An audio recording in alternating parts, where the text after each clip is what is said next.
What's good, YouTube? It's your boy, Blue Blood Sports TV, back at y'all with another one. So, undefeated, undisputed, lightweight world champion, superstar boxer, Devin the Dream Haney, 28 wins, no loss, and no draw. 15 wins by way of knockout, 23 years of age, 5'9.5" with a 72-inch arm reach, coming off of the biggest win in his career as he dominated former unified lightweight world champion Australian star boxer George Kambosos Jr., who is now 20 wins, no loss, and no draw. 20 wins, 1 loss, no draw, 10 wins by way of knockout.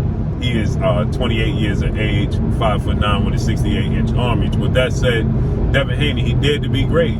The deck was stacked against him. Okay, Devin Haney, he went over to Australia June 4th in the United States, June 5th on Australia. He signed a multi-fight deal with Espn, legendary promoter and CEO, Top Rank boss Bob Arum, and Top Rank, to be able to secure this fight with George Kambosos, a legacy fight. He took a major pay cut, right, which saw him make $3 million and George Kambosos make $10 million, okay? So Devin Haney, he did whatever it took to secure this legacy fight with George Kambosos Jr., right? And he dominated the fight, pitched the shutout, won every single round in the fight. Didn't lose a round. And if he did lose a round, it was a round he simply squandered away. It wasn't what George Kambosos did, it was what Devin Haney didn't do, right? So with that said, you know, obviously, history was made. There's never been a 4 major belt holder, lineal champion in the history of the sport of boxing in the lightweight division, okay? The last undisputed lightweight world champion was legendary, iconic, late, great, Hall of Fame superstar boxer Sweet Pea Pernell Whitaker. That was back in 1991, but it was a 3-belt era. Devin Haney, he created history. He became the first 4-belt era undisputed lightweight world champion in the history of the sport of boxing, okay? And he did so in dominating fashion. Controlled the pace of the fight, won every single round. Like I said, pitched the absolute shutout. And yet, he signed now with ESPN and Top Rank. And they put out their pound-for-pound list, which is all subject to opinion. But they put out their pound-for-pound list, and Devin Haney is not on it. But yet, they have a guy in former 2-time Olympic gold medalist, 3-division world champion, former unified lightweight world champion, Ukrainian superstar boxer, Vasily Lomachenko, who has 16 wins, 2 losses, no draws, 11 wins by way of knockout, 34 years of age, 5'6" with a 66-inch arm reach. He has 2 losses, and he lost to the man who lost to the man who Devin Haney beat. He was dominated by Teofimo Lopez, who was 23 years old, had 15 fights, and 1 title fight. And Lomachenko, he lost badly to Teofimo Lopez. You can make a case, I always say, I thought he won Teofimo Lopez, that is, the first 7 rounds of the fight against Lomachenko. I thought he won the first 7 rounds, okay? And then I thought that he won 8, 9, 10, and 11, clearly, because Teofimo Lopez changed his game plan. Now, you can make a case he won the first 6 rounds, but you can't make a case that he won anything under than 6 rounds. The first 6 rounds, okay? And so Lomachenko didn't throw double-digit punches, right, until the 7th, 8th round. He was throwing single punches. Single punch stack. The most punches he threw going into the 7th, 8th round was 9 punches. Never threw double-digit punches because of what Teofimo Lopez was doing. Again, keeping in mind, he was 23 years old. They tell you that 4-division world champion, superstar Mexican boxer, who is widely considered the face of the sport of boxing, is the undisputed super middleweight world champion, right? In Saul Canelo Alvarez, who's now 57 wins, 2 losses, 2 draws, 39 big wins by way of knockout, 31 years of age, 5'8" with a 70-inch arm reach. They tell you that when Canelo Alvarez, back in his September 2013 showdown with Floyd Mayweather, who was a legend, an icon, a Hall of Famer, a superstar, but was 36 going on 37 years of age, Floyd Mayweather was. but Canelo Alvarez was 23 years of age, had 5 title defenses and unification bout, had over 40 fights. But they tell you that Canelo Alvarez, when he fought against Floyd Mayweather, because he got dominated and lost every single round, they tell you that Canelo Alvarez was too green. Well, if he was too green, with 5 title defenses, a massive unification bout with the top 3 guy in his division, which was Austin Trout at the time. The top 3 junior middleweights in the world was Austin Trout, Canelo Alvarez, and Erislandy Lara. He beat Austin Trout, who was the champion. He unified the belts against Austin Trout, the top 3 guy in his division, who was coming off of a victory, massive victory over Miguel Cotto, another legend and a Hall of Fame icon. And he was 23 years of age with 40 plus fights. And he was considered too green for Floyd Mayweather. That's the reason why he lost. But Teofimo Lopez, who had 15 fights at 23 years of age, 1 title fight, no unification bouts, no title defenses, going into the Lomachenko fight and dominate Lomachenko, who was already, keep in mind, Lomachenko was already in his 30s by the time this happened. He was already a 3-division champion. He was already a unified champion. Okay, he was already a 2-time Olympic gold medalist. Everybody raves about his amateur pedigree.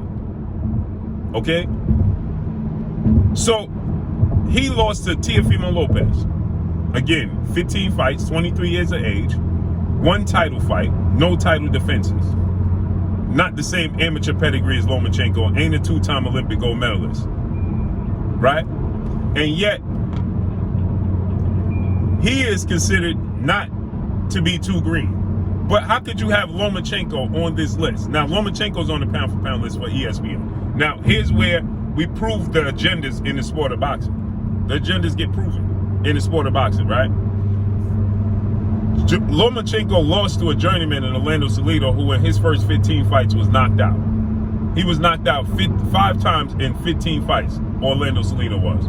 Lomachenko lost to him, who was a world champion, but he was a journeyman world champion. He was a rough, rugged, hard hat, lunch pail type of fighter. And that's who Lomachenko lost to. Then he lost to a kid that if Canelo Alvarez was green when he fought and lost to Floyd Mayweather, then Teofimo Lopez is lime green. He's nearly see-through. He was so green. He was so green, he was clear. Right? He wasn't even green. That dude was lime green. Right?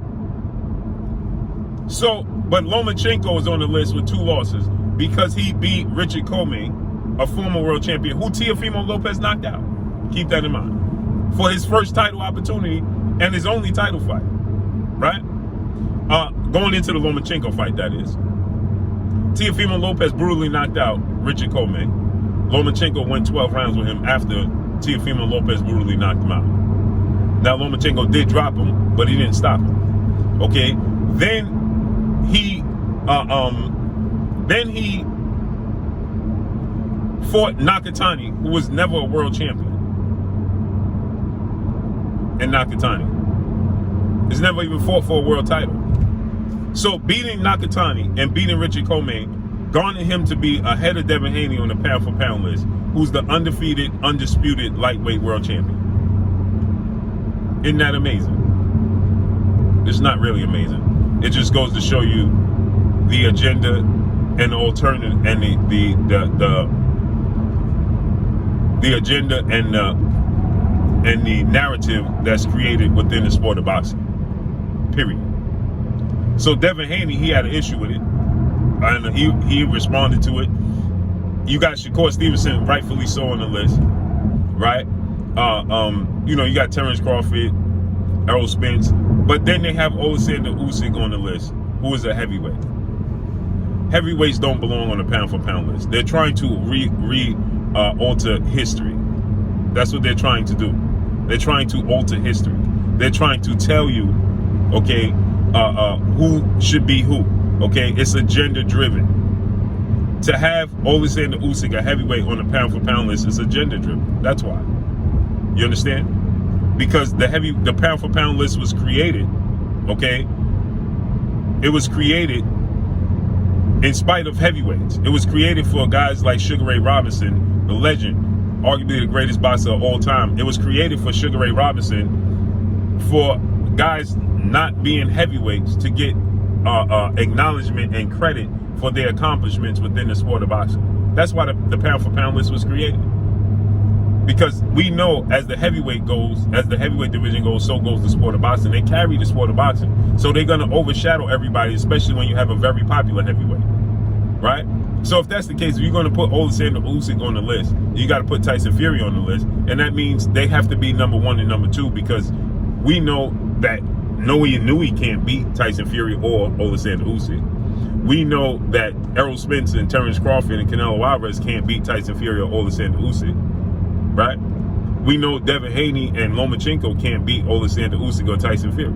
So if you're going to put a heavyweight on the list, then they automatically has to be 1 and 2. But again, the pound for pound list was created in spite of the heavyweight division, period. So Devin Haney had an issue, and he said, why is Lomachenko on this list and I'm not, and I'm the undefeated lightweight champion, and I fight on ESPN? Well, your answer, champ, is this. It's agenda driven and a narrative being created, period. So this is why I want to see Devin Haney get his opportunity to fight Vasily Lomachenko, because that's when he's going to get all his just dues and his credit, even though they're going to try to tell you Lomachenko was old and inactive and already had been beaten and wasn't the same guy.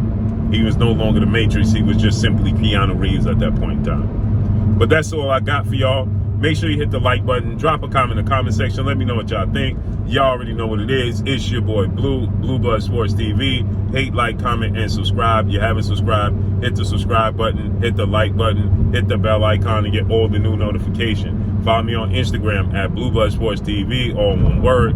Y'all already know what it is. Shout out to the entire LDBC. Shout out to New Media. Shout out to Black Media Row. Make sure you like and share these videos. That's all I got for y'all. Peace.